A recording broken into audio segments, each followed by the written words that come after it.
ബന്ദിയോട്ടെ fast food ഹോട്ടലിൽ അതിക്രമിച്ചു കയറി മൊബൈൽ ഫോണുകളും സാധനങ്ങളും കവർന്ന കേസിൽ പ്രതി അറസ്റ്റിൽ. മംഗൽപാടി ബേക്കൂർ സ്വദേശി അഷ്റഫ് അലിയെയാണ് കുമ്പള പോലീസ് അറസ്റ്റ് ചെയ്തത്. തന്നെ ജോലിയിൽ നിന്ന് ഒഴിവാക്കിയതിലുള്ള പ്രതികാരമായാണ് പ്രതി കവർച്ച നടത്തിയതെന്ന് പോലീസ് അറിയിച്ചു. ഹോട്ടലിലെ CCTV ദൃശ്യങ്ങൾ കേന്ദ്രീകരിച്ച് നടത്തിയ അന്വേഷണത്തിലാണ് പ്രതി കുടുങ്ങിയത്. ബജറ്റിനിണങ്ങിയ വിവാഹാഭരണങ്ങളുടെ വൈവിധ്യമാർന്ന കളക്ഷനുമായി റോഷി ജ്വല്ലറി. ഡയമണ്ട് ആഭരണങ്ങളുടെ ഏറ്റവും പുതിയ ഡിസൈനുകൾ ഏറ്റവും കുറഞ്ഞ പണിക്കൂലിയിൽ. Roshi jewellery, gold and diamonds, bank road and court road, Kasaragod. Forever shine. ബന്ദിയോട്ടുള്ള ഇറാനി അബ്ബാസ് കബാബ് എന്ന ഫാസ്റ്റ് ഫുഡ് ഹോട്ടലിലാണ് കഴിഞ്ഞ ശനിയാഴ്ച അർദ്ധരാത്രി കവർച്ച നടന്നത്. മഞ്ചേശ്വരം കുഞ്ചത്തൂർ സ്വദേശി അബ്ബാസിന്റെ ഉടമസ്ഥതയിലുള്ളതാണ് ഈ സ്ഥാപനം.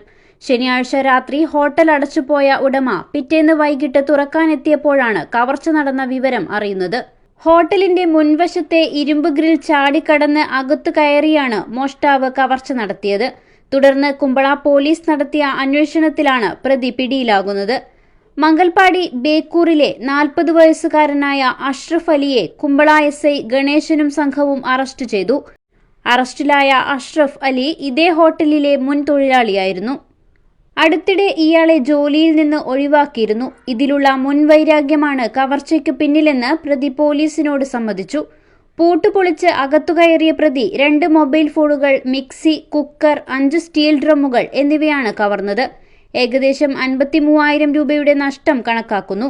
CCTV ദൃശ്യങ്ങളിൽ ഗ്രിൽ ചാടിക്കടക്കുന്ന ആളുടെ രൂപം വ്യക്തമായി പതിഞ്ഞതാണ് പ്രതിയെ വേഗത്തിൽ തിരിച്ചറിയാൻ പോലീസിനെ സഹായിച്ചത്. പ്രതിയെ കോടതിയിൽ ഹാജരാക്കി.